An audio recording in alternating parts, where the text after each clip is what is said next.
आज हम लोग बात करेंगे उत्तराखंड हिमाचल के प्रसिद्ध देवता श्री महासू महाराज की। महासू देवता कोई एक देवता नहीं बल्कि 4 भाई है जिनके नाम कुछ इस प्रकार है। बाशिक महासू, बोठा महासू, पवासी महासू और चालदा महासू। इन्हें शिव रूप में भी माना जाता है। उत्तराखंड के जौनसार क्षेत्र की सीमा पर टोंस नदी के किनारे हनोल में महासू देवता का सबसे प्राचीन मंदिर स्थित है। हनोल मुख्य रूप से बोठा महासू देवता का स्थान है। अब हम बात करें महासू देवता की उत्पत्ति की तो इनका संबंध कश्मीर से बताया जाता है। लोक कथाओं के अनुसार बताया जाता है कि मेंद्रथ गांव में एक हुणा भाट नाम का ब्राह्मण अपनी पत्नी कैलावती के साथ रहता था। इसी क्षेत्र में एक किरमिर नाम का राक्षस भी था।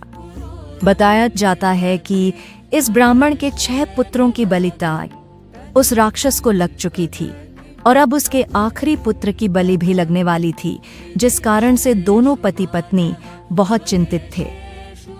एक दिन जब कैलावती मेंद्रथ के पास के तालाब से पानी भरने गई तो बताया जाता है कि कैलावती ने जैसे ही पानी भरने के घड़े को तालाब में डाला तो घड़े से महासू देवता के वीर शेडकुड़िया की आवाज आई। कैलावती ने वीर शेडकुड़िया को अपना सारा दुख सुनाया। इस पर वीर शेडकुड़िया ने कैलावती से कहा कि तुम अपने पति को कश्मीर भेजो, वहां 4 भाई महासू रहते हैं, वो तुम्हारी सहायता अवश्य करेंगे। कैलावती ने घर आकर हुणा भाट को सारी बात बताई और यह बात सुनकर हुणा भाट कश्मीर जाने की तैयारी में लग गया।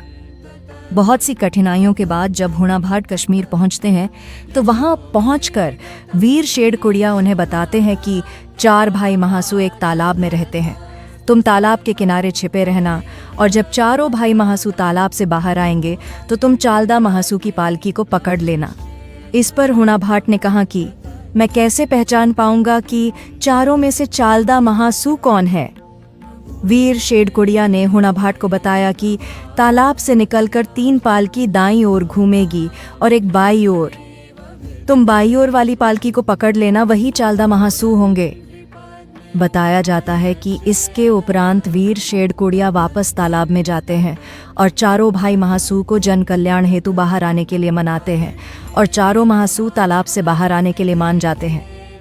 जैसे ही चारों भाई तालाब से बाहर आते हैं तो ब्राह्मण बिल्कुल भी देरी किए बिना चालदा महासू को पकड़ लेता है, जिस पर तीनों भाई हड़बड़ा जाते हैं। चालदा महासू तीनों भाइयों को शांत करते हैं और ब्राह्मण को उसकी बात रखने का मौका देते हैं। ब्राह्मण हुणा भाट उन्हें अपनी सारी बातें बताता है। उसका दुख सुनकर चारों भाई मेंद्रथ आने को तैयार हो जाते हैं। महासू देवता ने हुणा भाट को फूलों की एक कंडी देकर कहा कि इसे अपने क्षेत्र में किसी साफ कुएं में डाल देना और 7 दिन बाद यहाँ कुंवारे लड़कों से चांदी की रस्सी से हल चला देना, फिर हम वहाँ प्रकट हो जाएंगे। हुणा भाट को जैसा कहा था उसने वैसा ही किया, परंतु वह 7 दिन तक रुक न पाया और उसके सब्र का बांध छठे ही टूट गया और उसने छठे दिन ही हल चलवा दिया। इससे 4 भाई महासू उत्पन्न तो हुए, परंतु हल से बाशिक महासू की आंख में, पवासी महासू के कान में और बोठा महासू के घुटने में चोट लग गई, जबकि चालदा महासू सही सलामत निकले।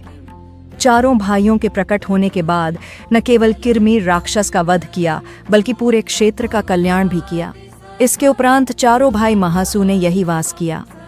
महासू देवता की मान्यता उत्तराखंड के जौनसार बावर क्षेत्र के साथ साथ हिमाचल के रोहरू, चौपाल, शिमला, सिरमौर में भी है। प्रत्येक महासू देवता के अपने अपने वीर भी है, जैसे बोठा महासू के कैलू वीर, बाशिक महासू के कपला वीर, पवासी महासू के कैलात वीर और चालदा महासू के शेडकुड़िया नामक वीर है। बताया जाता है कि महासू देवता के मंदिर हनोल में राष्ट्रपति भवन से नमक आता है।